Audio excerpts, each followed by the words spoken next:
welcome to Reckoning Brothers, everybody. I'm Mark, and I'm with Scott, who's in Los Angeles. I am in Ohio. I'm drinking Irish whiskey.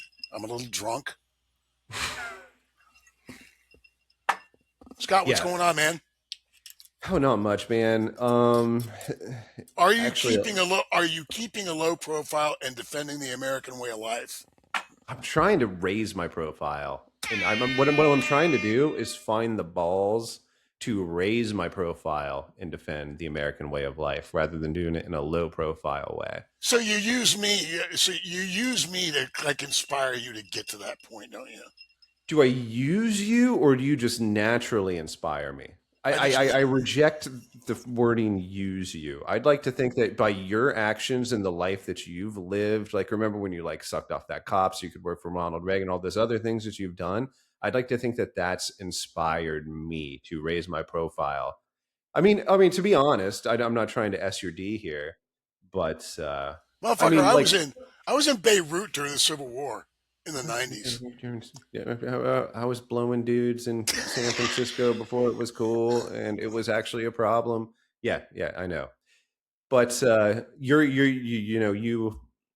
my anti-communism has a lot of that is due to moving from just kind of like neutral on it when I was a young person after I got over my commie phase to being anti-communist.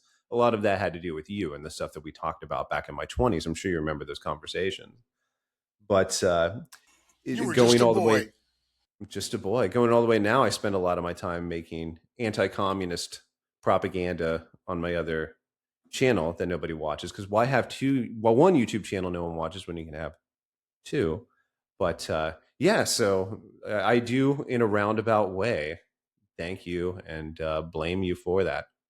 Well, Absolutely. I have you. I have you to thank.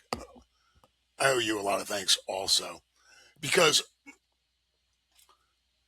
um, Don't th- no, don't go too fast. Go ahead. what? Sorry. Just go ahead. People forget how to be nice, and you're like the nicest person I've ever known in my whole life. And Oh, my mom could be really tough on family members, but with everybody else, she was super super nice. She went out of her way to be nice to everybody, and she taught us. She said, it doesn't cost you a thin dime to be nice to people. Now, it doesn't mean I don't lash out at when somebody says something really stupid. Like you're the stupidest motherfucker alive.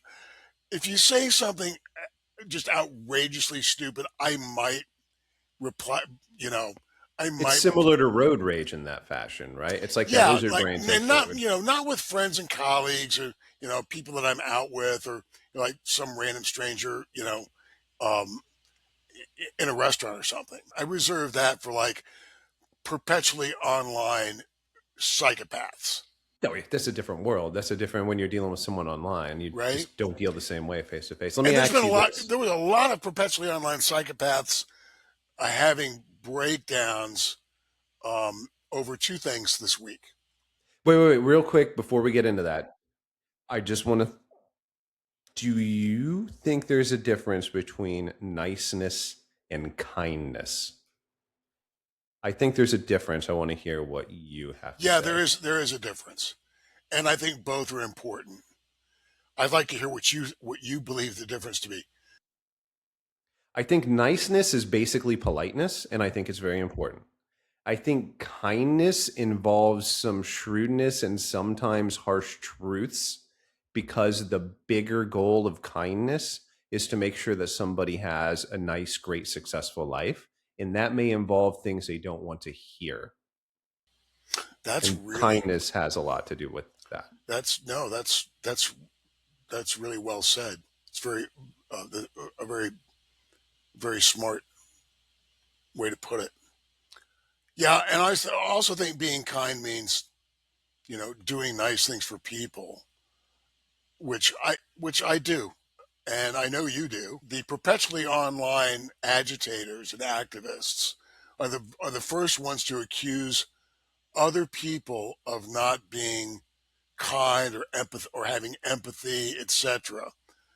But when you dig a little bit deeper, you find out they're not the ones that are, you know, handing out sandwiches to homeless people. They're not the ones checking on their neighbors. They're not the ones that are giving money to save the elephants. Yeah, I don't have a lot of money. I give money to save the elephants. I That's love really the elephants. cause you give to is save the elephants? You're not bullshitting? I it's one of the charities I do. Yeah, Oh, no, that's cool, man. I love That's elephants, and no, I that's they're yeah. like They'll never forget what you've done for them. touche. God, that was So, stupid. two really big topics this week were um, Congresswoman Alexandria Ocasio Cortez was asked on a, I don't know if it was a pod, I think This is so it was good. ABC News this week with John Carl. The correspondent came up with some, some quotes from the wake of the murder of George Floyd, and crazy things that were said during the pandemic, because both of those things kind of aligned, like Hmm. the riots, COVID, etc. Right? You guys talked about defund the police, etc., etc. And her answer to that was, "Yeah, woke one was crazy," and she called it woke one, and there was a lot of pushback on that, and it sparked a whole media and online conversation. And I would A argue good that one, I might yeah, I say. would An argue that interesting one. woke one actually started happening. Woke one began around 2010, 12, 13, 14, 15. That was when you read articles in NPR about 3-year-old trans kids, all kinds of other crazy things. I'll read some of them in a moment. But I want to get your feedback on this. Anyway, the implication was that woke one started with George Floyd and the pandemic, and all that's over now. And my friend said that was all crazy, and we need to move on. It's like, And ha ha ha. We were all inside, so we decided that kids should be given puberty blockers and men could play in women's sports. How silly. No, that's not how it worked, bitch. All this is. I'm sorry that I called AOC bitch. I didn't mean that. It was the royal bitch. But all of this is documented. You can go back and look at 2017, 2018 tweets that say the crazy shit that supposedly was just because we were all cooped up in our house, which we definitely weren't then. she But was one. I don't know if you remember this or not. She was excusing looting by well, saying NPR lost my respect. The entire organization of NPR, and they probably never will get it again because they supported she looting. was excusing the mass looting going on during the riots with people are out searching for bread for their hungry families. That's where that fucking line came from her. You can go there. There are plenty of food banks you can go to and get that bread. There's plenty of government She programs. literally said people are searching for bread for their hungry families. I may not have the exact Like, quote. can I? Do you Yeah. think, since we're talking about AOC, was she ignorant? Was she lying? Or does it Oh, have to be one of these two things? I asked a I think dear it friend of does. mine that, and I asked him publicly. I asked him on Twitter, uh, and it didn't relate to her. It was about somebody else, and it was. I wish I knew whether or not these folks believe what they're saying, or that they know it's a lie and they do it anyway. Because I'm willing to forgive if they truly believe what they're saying, but if they know it's a lie and they're saying it anyway, that's evil. Oh, absolutely. When I was a young communist, I keep going back to this, and my friends who were, it was pure ignorance. When we educated ourselves out of that, we simply didn't believe the stuff anymore. It pretty much was that simple, that A plus B equals C. It's hard to believe that somebody that's in that world for that long hasn't really soaked in the truth. Eh, eh, We're talking That, about a but member of Congress here. yeah, but the people's motivations are so complex, and it's so easy for us to talk ourselves into continuing down a life path, we can justify evil. That's within our brains. That's in our DNA, right? So it's probably just she's justifying it. It might be a shitty thing to do, but in her mind, she can convince herself. And people argue that intelligent people, it's easier for them to do this, convince themselves that what they are doing is right. So that's probably what she's doing, I think. I don't know. I'm just curious what you thought.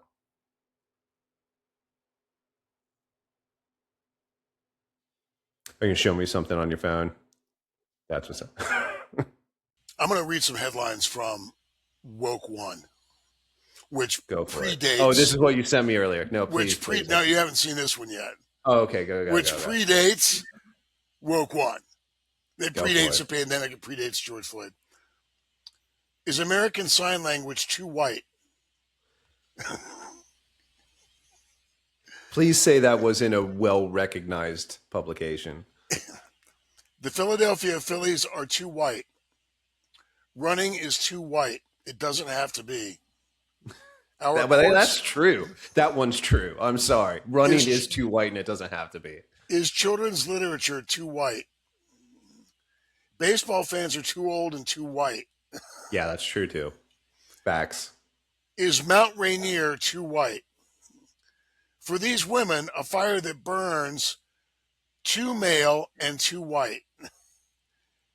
Mulan remake is too white behind the camera.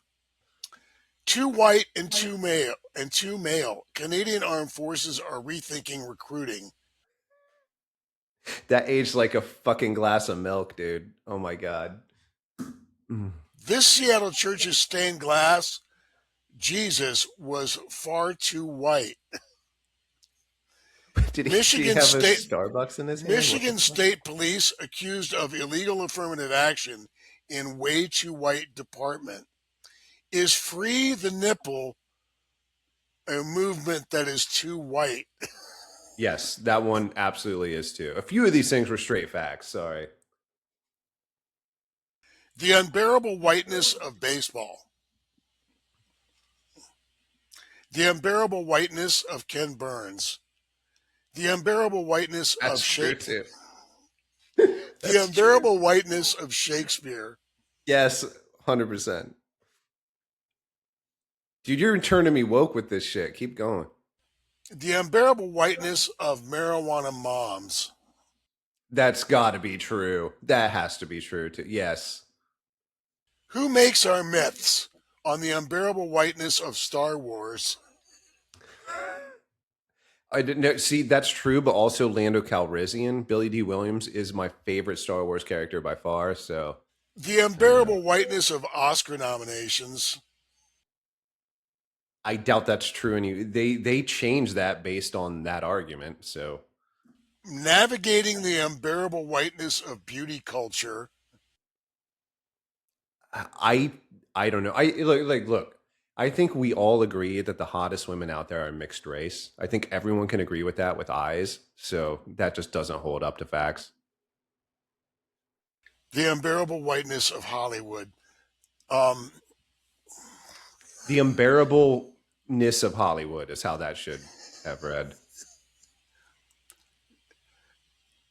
All right. Before, and I sent you a few things. There's no way to encapsulate Woke 1 or Woke 2 or where they started to cross over. Or, like a lot of people were like, I think we can encapsulate Woke 1 with, and they came up with, one of their favorite examples. There were so many examples. You really can't encapsulate it into one. There was so much craziness. I mean, California man was fired. This guy was a Hispanic. You remember this. Like he was some kind of tradesman and he had the OK symbol. You're talking about that guy, right? Yeah. California man fired over alleged white power sign says he was cracking his knuckles. Jesus. I remember that, dude. I think that story tipped a lot of people over the edge. I remember vividly this guy. I was doing work at his house and he would. This was 2020. This was probably right about that time that story came out. He was watching the news, and I remember him watching the news, shaking his head. And it's a bizarre thing when you're a stranger in somebody's house. A lot of times they open up to you because you're in their home, and they may sense that. I'd like to think they sense I'm a personable guy, maybe, and so they want to talk to me, and they'll get kind of deep out of nowhere. And this guy, he's watching this. If it wasn't that story, it was a story just like that, right? There were so many, and he's shaking his head, and he's like, "I've been a Democrat my entire life. I thought that I was in the enlightened group. I thought that I was the good guy." And he's like, "Because of stuff like this, I don't think I can ever vote Democrat again." And this is a guy who never changed his views. He is simply sticking to the core of what he's always believed. What people like you and I believe at our hearts. Right and left doesn't matter as much as we like to think it is. It's so tribalist. He thinks that people are individuals, and he thinks that you should be decent to everybody. And he's seeing shit like this, and he knows it's fucked, and he can't support an organization that's that fucked. I think it I was think de that's simple. Tocqueville that said that the United States was one of the things that made the United States such a great place was that each person has a wall of individuality around them. Like Mm, each person is an individual, and the only group that anybody belonged to was being an American. That what was so great about the country was everyone was an individual, and every individual had their had their own owned their own inalienable rights, owned their own destiny, owned their own personality, right? And the only thing you were a part of was the country. You weren't a part of a tribe, a skin color, a sexuality. You weren't an urbanist, a cyclist, a YIMBY, a NIMBY, right? You weren't a part of all these splinter groups that we've seen the rise of in the last 30 or 40 years. Like, Scott, you were born in what year? 1980, 81? 82. Do you remember Ronald Reagan being president? Barely, but yes. What is it that you remember about The Ronald early, Reagan? I really can't point to anything. I just remember the George Bush, Michael Dukakis election, and Reagan was president at that point. So you're not old enough to remember how the country as a whole, like there were literally none of these tribal groups I was com- far too young. I was far competing too young. for rungs on the victimhood ladder. Like Well, we were even but all saying that, even when I was young, there weren't these groups compete. If it happened, it wasn't the visibility wasn't like what it was. It wasn't. It didn't take over culture like it is now. When I was young, no. So in spirit, I agree with you. Yeah, yeah. I mean, right. when I Yeah, was we didn't have it. We younger, didn't have it. we Yeah, didn't have it. you're right. We didn't have it in the '90s either, Yeah, exactly, exactly. right? We didn't really have it in the early 2000s. Really, We really didn't. it was like you said, 2012. It was And when that's the when you saw actual all Great this. Awakening happened. That's when you saw the wheels fall off and everybody go fucking nuts Yeah. with the identitarianism, right? The whole, I'm part of this group, I'm part of that group, I'm oppressed, you're privileged, and all of this nonsense. It was absolutely not just a weird phase when people were stuck at home for COVID. That is disingenuous. It's not looking at the facts. It's not looking at the easily observable facts. When AOC says that on an interview, she is banking on the fact that you are too stupid or ignorant to think beyond what she says. This is a simple politician simply playing you for votes. It is nothing more. She is also an ideologue who you should not trust. This doesn't make her a bad person. This doesn't mean that she won't love her future kids. It doesn't mean that she doesn't love her husband. It doesn't mean that. But it means that her ideology and her objectives in life are divorced from truth and what's good for the country. I'm sorry, but that's just the fucking truth. You said her husband. She dumped her boyfriend. Oh, I'm sorry. I know her boyfriend was a white dude. Yeah, So shame and on she her. made him do the whole Maoist humiliation thing on TikTok where she was like, you need to Oh my tell god, I gotta everybody see that this. if you're white, you're inherently racist, on and on and on. And she made him do the whole woke, like, I That's so apologize. unattractive. I That's why she apologize. dumped him. You know what? That's probably why she dumped him, because that's so fucking unattractive. How are you going to be attracted to a man after he does that? You ain't. Because your man was just like, oh, I'm a bitch. I'm just a bitch for you. She lost all respect for you, dude. The second you did that, that's why she ain't with you no more, bitch. Because you're a fucking bitch. Women don't respect that, and that's why I spent my entire teenage years without a girlfriend, because I was a fucking bitch. Learn the lesson, dude. You're a grown man. Do you know why Because you were sucking dudes' dicks, dude. You wouldn't with all those dudes you were fucking. You didn't have any time to for women. No time. Just it was like a fucking just a dick parade in that mouth of yours. That's why you drink. That's why you still drink so much to this day. You got to get that taste. that's why I drink whiskey and soda to drown my dick dick sucking year sorrows. I can't. I have the next video. Like I said, I told you earlier, my work and everything's been so busy, but I have the next video of yours written in my head. I can't wait to make it. I hope you like it. And you know, and I'll take it as well as the first one, which was fucking Oh, I'm sure fabulous. you'll take it well. You took it well on that first video. You took it really well. Man, the friends, my friends that I showed that to, could not stop fucking laughing, and especially at the end of it with the tear, that was it. That was that fucking they fucking lost it at that. Do you That's remember? Do you remember Dr. Seuss? You remember when they started vividly. canceling Dr. Seuss? No child my age or probably your age can separate their childhood from Dr. Seuss. End of Do you story. remember when they started canceling Dr. Seuss books because Yeah. of racist imagery? Yeah, I mean they don't exactly hold up well, but that doesn't mean you don't cancel his books or cancel the man, which they tried to do. Do you remember when they took the Eskimo off the ice cream bar? No, you sent me that, but I don't remember it happening. I remember Aunt Jemima, Uncle Dreyer's Grand Ben. Ice Cream announced it was dropping the Eskimo and the imagery because it was widely recognized as a derogatory colonial term, as if the Eskimos were colonizers of what?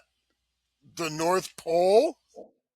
Wouldn't it be more respectful to change it to Inuit pies?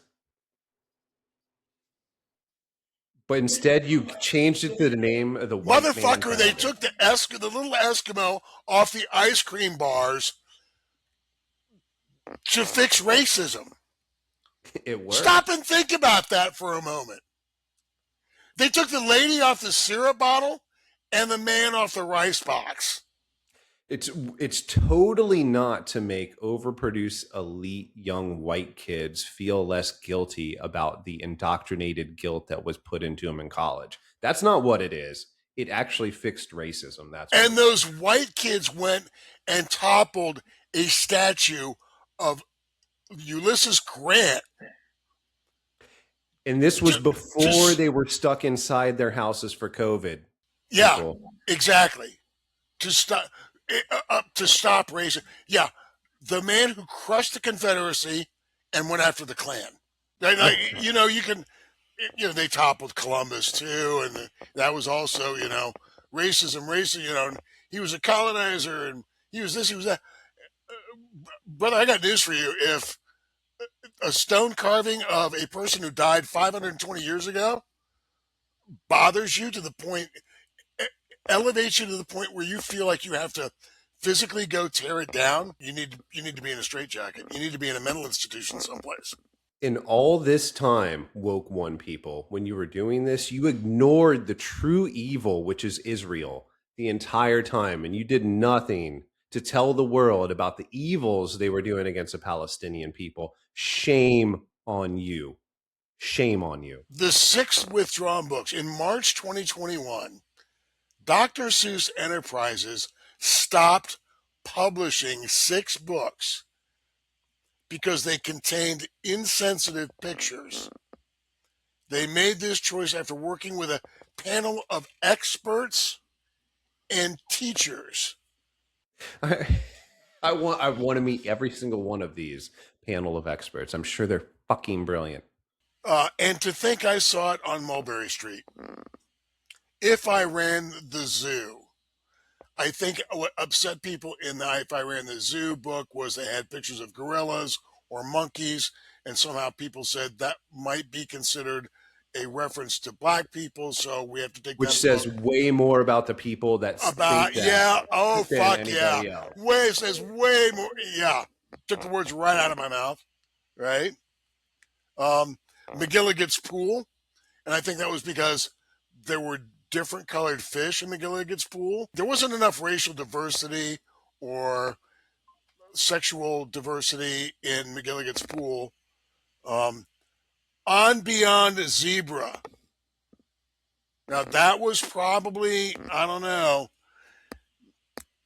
some progressives saying, well, the word zebra is there, and their mind defaulted to the racist slur zebra because that's Progressives what are their fucking mind defaulted racist. to. Yeah, of course.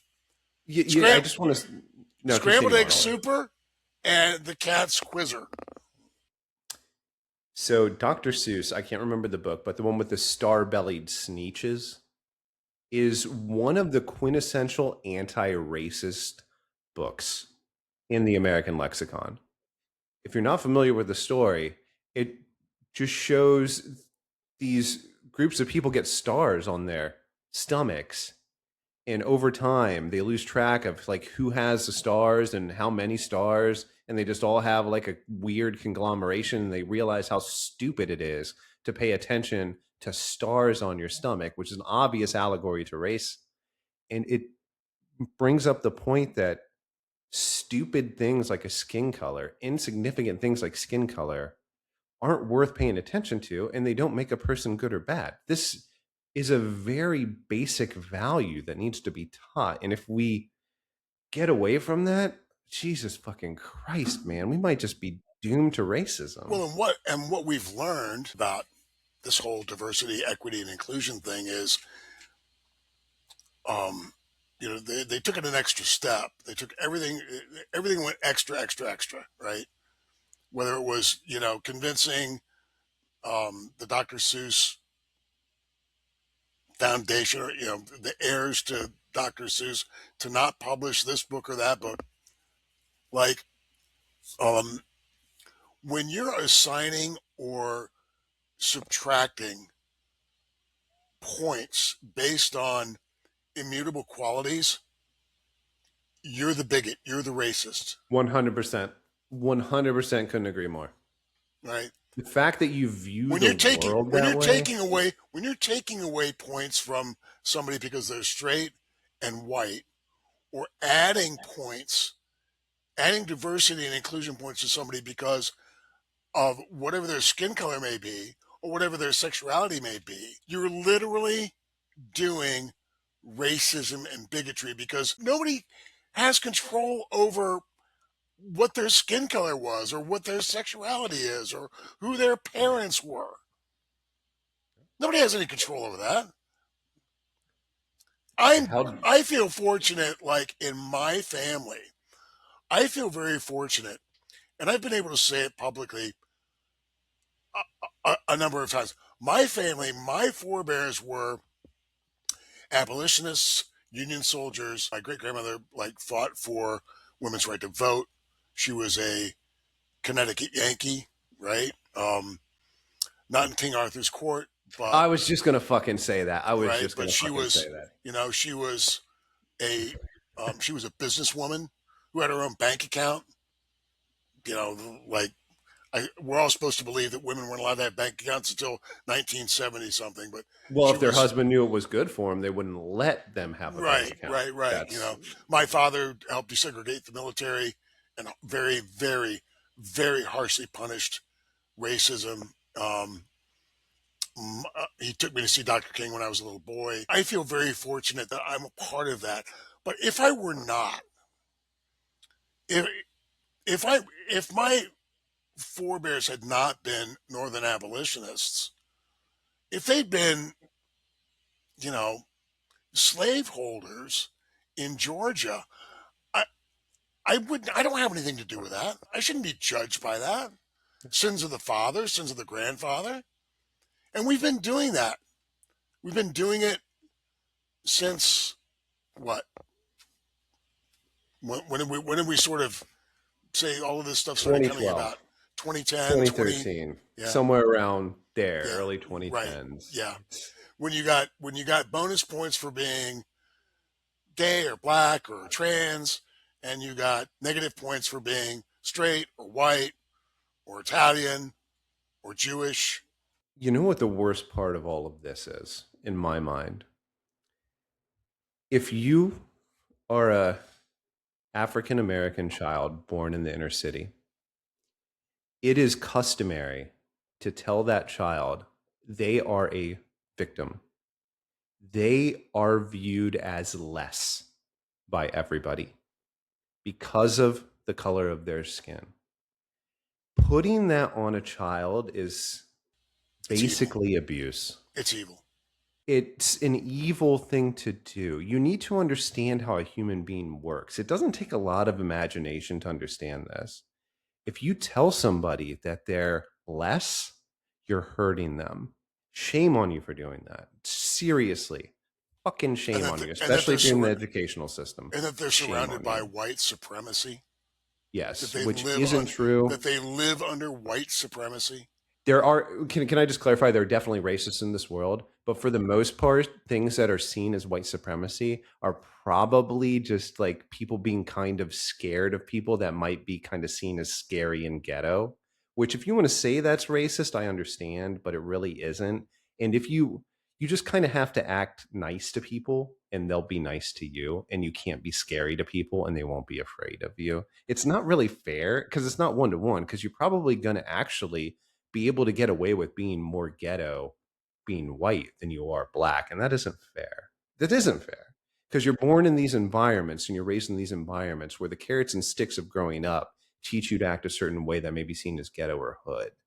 However, the real world doesn't want you unless you act a certain way and behave and create value to society.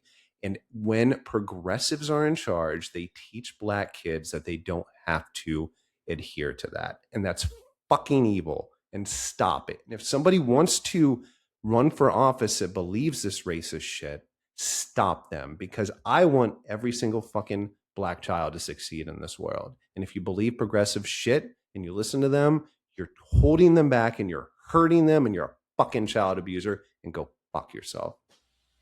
One only has to look how at how progressives who run cities run the school systems that are failing precisely the people that they claim they care the most about. Exactly. Right? What is it, $40,000 a year for a And student they in can't. Baltimore, and they can't Yeah, make it through fourth grade math? yeah. They can't read it. They can't do math at grade level. They can't Did you do. hear There are that 27, wonderful 27 high schools in Baltimore that didn't graduate a single student who could read at grade level. BLM riots were branded as a racial reckoning when entire blocks were torched. Looting was treated as reparations. DEI in every institution. Open borders chaos with record crossings. Open air drug markets due to harm reduction policies. Tent cities everywhere. Record overdose deaths. Refusal to enforce laws. the censorship industrial complex, ensuring that you did not stray ideologically. Um, that's not my list. That was a list put together by somebody else, and it's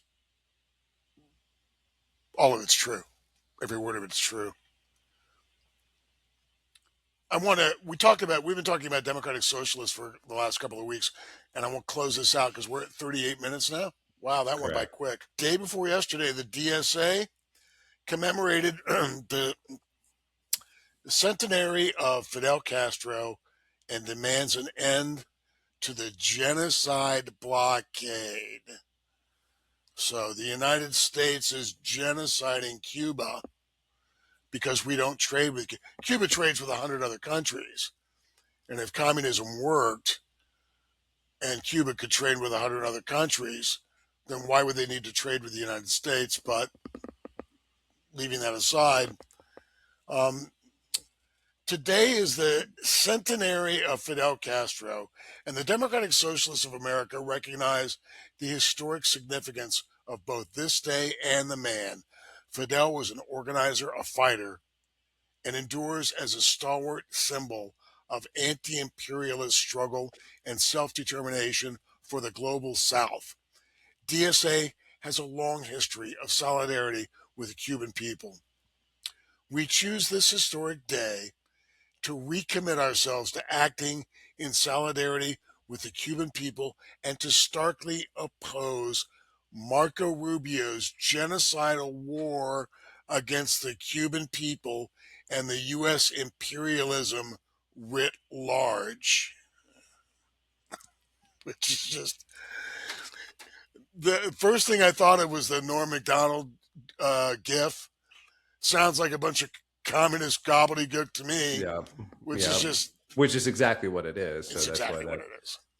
And you can't change a communist mind with facts. It's just it's you're it's I've said this 1,000 times. You're getting your spiritual and emotional meaning from your political beliefs. So facts aren't going to take you away from that because it's too valuable to get those. You're already in there. You're a human being. You're an animal created through evolution. Facts aren't what drive you to do things. It's your No, you're feelings. in a church.